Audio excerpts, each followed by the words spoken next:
Student, कैसे हैं आप लोग? ठीक ठाक हैं? आज हम आपकी कैप्लन की किट का एक क्वेश्चन सॉल्व करेंगे। नाम है इसका मैलेट। मैलेट के अंदर पहला क्वेश्चन जो है वो मनी मार्केट हैच का है। क्वेश्चन पढ़ते हैं। मैलेट को, ऑस्ट्रेलियन कंपनी है मैलेट, $8.5 लाख, क्योंकि उसने एक्सपोर्ट की है, सेल की है फॉरेन में, माशाल्लाह। तो $8.5 लाख मिलने वाले हैं। 3 महीने बाद पैसे मिलेंगे। स्पॉट रेट दिया हुआ है, स्प्रेड नहीं दिया हुआ, खाली एक ही रेट दिया हुआ है। तो भाई जब स्प्रेड नहीं दिया तो यही मेरा हायर, यही मेरा लोअर। डॉलर का एक रेट और ऑस्ट्रेलियन डॉलर का एक रेट दिया हुआ है। भाई बात सुनो, अमेरिका और Australia, US dollar to Australian dollar, एक ऑस्ट्रेलियन डॉलर में क्या सीन है? 0.7233 यूएसडी आता है। इसका मतलब डॉल ये एक होता है तो ये एक से कम होता है। इसका मतलब हमारी करेंसी छोटी है और डॉलर जो है वो भारी है। हम कमजोर हैं और डॉलर जो है वो भारी है। डॉलर मजबूत है और हम जो है वो डॉलर के मुकाबले में थोड़े से कमजोर नजर आ रहे हैं। ठीक हो गया? अब जरा ध्यान से देखना।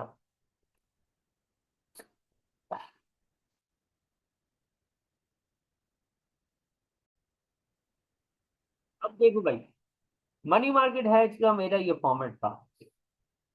मैंने आपको मनी मार्केट हैज 3 स्टेप में सिखाया। क्या सीखा था? सबसे पहले तो ये कि मंथ्स को ध्यान रख लो। इंटरेस्ट रेट को मंथ्स पे एलोकेट करना जरूरी था। 3 महीने का था तो ये इंटरेस्ट रेट जो है वो मैंने थ्री थ्री मंथ्स पे कर लिए। अब एक बच्चे का सवाल होता है, सर एक बात बताएं सर, इसमें बोरोविंग का रेट कौन सा है और लेंडिंग का रेट कौन सा है, यानी उधार लेने का और देने का रेट कौन कौन सा? सर पता नहीं चल रहा सर। तो बेटा जो रेट दिया हुआ है ना, जिसके लिए जो रेलिवेंट वही रेट दिया हुआ है। अगर डॉलर का रेट बोरोविंग के लिए चाहिए तो समझो ये बोरोविंग के लिए ही है। यानी आपको यहाँ पे होशियारी नहीं करनी कि कौन सा रेट, एक ही रेट है भाई, इसी रेट पे काम कर ले खलास। ये सिंपल अजम्पशन है। अब जरा सुनो कैसे होगा। 8.5 लाख फॉरेन करेंसी हम लिखते थे, एक फार्मूले से इसको रिवर्स करते थे। फार्मूला था 8.5 लाख डिवाइड बाई 1 प्लस आई। आई होता था फॉरेन करेंसी का बोरोविंग रेट, और मंथ्स को ध्यान में रखना। फॉरेन करेंसी का एक ही रेट गिवन है तो यही इसका बोरोविंग रेट कहलाएगा।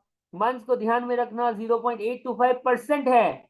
अब फार्मूले में परसेंटेज फॉर्म खत्म किया, 0.000825 हो गया। चलाए रिवर्स, कैलकुलेटर किधर है भाई?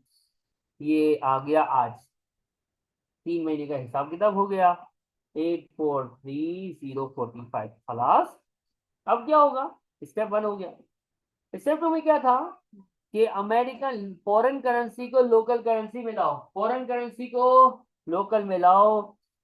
रिसिट का केस हो, स्पॉट का हायर, हाईएस्ट स्प्रेड यूज करना। स्पॉट का हाईएस्ट, अब स्पॉट का सर यहाँ स्प्रेड ही नहीं, एक ही रेट है, तो बेटा यही रेट यूज कर ले, और क्या कर सकता है।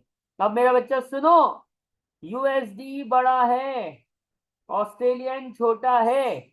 बस मेरा एक सवाल का जवाब दो। अगर अमेरिकन डॉलर बड़ा है, और यानी यूं समझ लो, पाकिस्तान है, इंडिया है, नेपाल है, हमारे मुल्क में भी डॉलर बड़ा है, तो डॉलर के बदले में हमारे मुल्क की करेंसी ज्यादा मिलती है कि नहीं मिलती है? ज्यादा मिलती है कि नहीं मिलती है?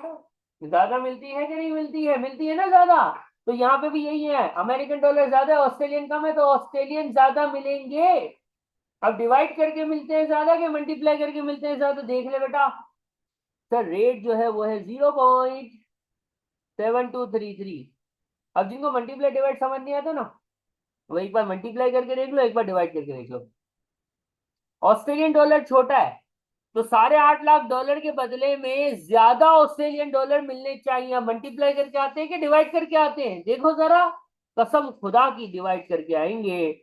और 843045 को ऑस्ट्रेलिया में लेके आना है, तो कन्वर्जन में ऑस्ट्रेलिया छोटा है तो ऑस्ट्रेलिया ज्यादा आना चाहिए। कितना आएगा? Australian oh you, Australian Australian animal नहीं चल रहा है यहाँ, ये ऑस्ट्रेलियन करेंसी चल रही है। 1165554। दो स्टेप हो गए सर, मजाक मजाक में। अच्छा भाई, तीसरा भी हो जाएगा। तीसरे स्टेप में क्या था, एक फार्मूला लगाते थे, क्या था, इन्वेस्ट करो लोकल करेंसी को लोकल बैंक में मंथ्स के हिसाब से, ध्यान रखो। यानी जो लोकल करेंसी ऑस्ट्रेलियन डॉलर आया है 11655554, इसको लोकल में, इसका मैंने फॉर्मूला यूं लिखा था, 1+i। आई का मतलब था लोकल बैंक का इन्वेस्टमेंट रेट। अभी लोकल बैंक का एक ही रेट दिया हुआ है, यही इन्वेस्टमेंट रेट समझा जाएगा। 3/12 करके 0.725 वल्लाही में निकाल चुका था। तो एक मिनट एक मिनट एक मिनट, 0.725 था, तो 0.007, ओ मैं आप लोगों के लिए ऐसे लिखता हूँ, 0.725% था ना, तो यहाँ पे डालेंगे इसको 0.00725 करके, कैलकुलेटर चलाएंगे, 1174004, ये आंसर है मनी मार्केट हैच का। बॉयज एंड गर्ल्स, आंसर को 3 नियरेस्ट जीरोस पे राउंड करने का बोला है, तो राउंड इट टू 1174000। ये हो गया आंसर। ये इधर आजा आजा आजा आजा आजा, 1174000, और ये है मनी मार्केट हैच का कैपलाइन का क्वेश्चन। Very nice. फॉर्मेट याद, मुश्किल इंशाल्लाह बिइज़्निल्लाह ताला आसान। थ्योरी शुरू हो जाती है। सुनो सुनो दुनिया वालों सुनो, कौन सा रिलेशनशिप सजेस्ट करता है, यानी कौन सी थ्योरी है जो सजेस्ट करती है कि current long term interest rate can be use to predict the future short term interest rate.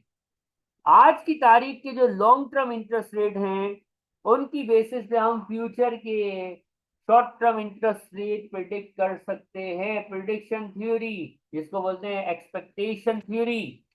Expectation theory, आज के लॉन्ग टर्म फ्यूचर के शॉर्ट टर्म इंटरेस्ट रेट को प्रिडिक्ट कर सकते हैं। यह है expectation theory. The expectation theory is that you would earn the same amount by investing in a 1 year bond, which is then rolled into a second 1 year bond, as you would buy bought a 2 year bond। ये बड़ी भारी English बोली है, आसान यही है कि जो लॉन्ग टर्म इंटरेस्ट रेट है, उसकी बेसिस पे short term interest rate predict कर सकते हैं। थ्योरी का नाम एक्सपेक्टेशन थ्योरी। हाँ, सिंपल एंड इजी इजी। इसके बाद है फॉरवर्ड का क्वेश्चन, इसको हम आखिरी में कर लेते हैं, पहले सारी थ्योरी अब आ गई है तो एक साथ थ्योरी निपटा देते हैं। बी हो गया, अब हम डी करते हैं, ठीक है। सी आखिरी में। डी कहता है रिस्क। रिस्क तो मेरी पूरी वीडियो है। One risk that company which export and import may face is that the exchange losses when accounting result of a foreign branch or subsidiary are converted into home currency। Conversion के time पे हमारे को numbers में गड़बड़ हो सकती है, नुकसान हो सकता है। कन्वर्जन, सब्सिडरी पेरेंट रिलेशनशिप, उधर के नंबर्स हमारी लोकल करेंसी में लाने के लिए जो कन्वर्जन रेट होता है, उसकी वजह से नुकसान या फायदा हो जाए, ये कौन सा रिस्क है? सिंपल सा ट्रांसलेशन। मैंने कहा था कन्वर्जन, पेरेंट्स और सब्सिडी की बुक्स में नंबर्स को कन्वर्ट करना, ये ट्रांसलेशन कहलाता है, और इसके अंदर ऊपर नीचे हो जाए चीज, ये ट्रांसलेशन रिस्क कहलाएगा। खलास, ये भी थ्योरी है। अल्लाह अल्लाह, पांचवा क्वेश्चन भी थ्योरी है, ये भी पढ़ लेते हैं। क्या कहता है ई, what is the currency option a particular suitable device to reduce exposure to currency movement when trending for a contract price in a foreign currency। क्या बोला है? कहता है वो कौन सा करेंसी ऑप्शन है आपके पास जो सुटेबल होगा, ठीक है, जिससे आपको एक्सपोजर नहीं होगा करेंसी मूवमेंट पे। यानी आपको फॉरेन करेंसी का रिस्क जो है वो कौन से ऑप्शन की वजह से खत्म हो जाएगा या सबसे लीस्ट होगा। पहला, हेजिंग यूज करो। हेजिंग यूज करने में भी फॉरेन एक्सचेंज का रिस्क तो रहता है, बात सही है, लेकिन देखते हैं इससे बेहतर तो नहीं है। Least risky mean of achieving a hedge, A के मुकाबले में बी, ए और बी को कंपेयर करते हैं खाली।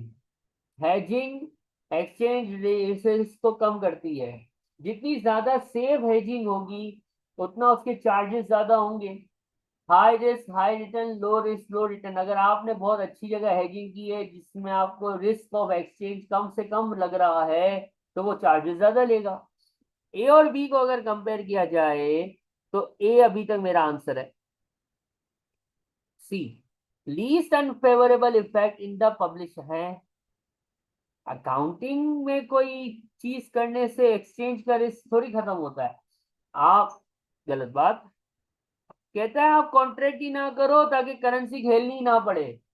आप याद करो, मेरे एक थ्योरिटिकल बात थी, मेरे हैंडआउट में भी लिखी है कि फॉरेन जो एक्सचेंज रिस्क है उसको खत्म कैसे कर सकते हैं। तो उसमें ये लिखा था ना कि आप बदमाशी करो, मैं मेरे मुल्क की करेंसी में डील करूंगा, अगर मुझसे माल लेना है तो मेरी करेंसी में दो, मैं बेचूंगा भी मेरी करेंसी में, लूंगा भी मेरी करेंसी में, जो कि प्रैक्टिकली इम्पॉसिबल है, लेकिन मीन तो है ना। तो सबसे अच्छा option D for Donald duck है कि मैं अपनी करेंसी में डील करूंगा भाई, जिसको मुझसे डीलिंग करनी है वो मेरी करेंसी में करे, खलास। तो डी आंसर हो गया। अब रह गया सी। सी में क्या है क्या सी में? सभी पूछ लिया। फॉरवर्ड, फॉरवर्ड कैसे होगा भाई? फॉरवर्ड फॉरवर्ड फॉरवर्ड याद करो, कैसे करते थे फॉरवर्ड, याद करो बेटा याद करो। फॉरवर्ड एक्सचेंज का कॉन्ट्रैक्ट नहीं निकालना है, हेजिंग नहीं करनी है, ध्यान से क्वेश्चन पढ़ना है। कहता है फॉरवर्ड एक्सचेंज का रेट बताओ, 3 महीने बाद का फॉरवर्ड एक्सचेंज का रेट बताओ। तो 3 महीने बाद का या 10 महीने बाद का या 6 महीने बाद का कभी का भी फॉरवर्ड एक्सचेंज रेट निकालने के लिए जो फार्मूला यूज होता है उसको कहते हैं इंटरेस्ट रेट प्रायोरिटी का फार्मूला। ये फार्मूला पेपर में गिवन होता है। एफओ, एफओ मतलब फॉरवर्ड का रेट, एसओ स्पोर्ट का rate, multiply by 1 plus IC और 1 प्लस IO। IC क्या होता है बताया? IC मतलब फॉरेन करेंसी, IO मतलब लोकल करेंसी। अब इंटरेस्ट के रेट पे ही काम है, वो ऊपर किया हुआ है देखो, मंथ्स पे, मंथ्स रेलिवेंट, मंथ्स रेलिवेंट है। देखो स्पॉट का रेट कितना है बच्चा? Sir 0.7233 multiply 1 plus IC foreign currency का 3 महीने का लेना, 1 प्लस 0.00825 और डिनोमिनेटर में 1 प्लस लोकल करेंसी का ले लो 0.00725। खलास है सर, मजाक मजाक नहीं लग रहा है। तो बेटा यही तो है इंटरेस्ट रेट प्रायोरिटी थ्योरी, जिसकी जरिए से जो आंसर निकलता है वो फॉरवर्ड, फॉरवर्ड का एक्सचेंज रेट होता है 0.7240। और इसके साथ ये क्वेश्चन भी पूरा हो गया। वाह भाई वाह, मैलिट हमने पूरा कर दिया है। कोई भी क्वेश्चन है व्हाट्सएप कीजिए, हम जवाब देंगे इंशाअल्लाह। अस्सलाम वालेकुम व रहमतुल्लाहि व बरकातहू।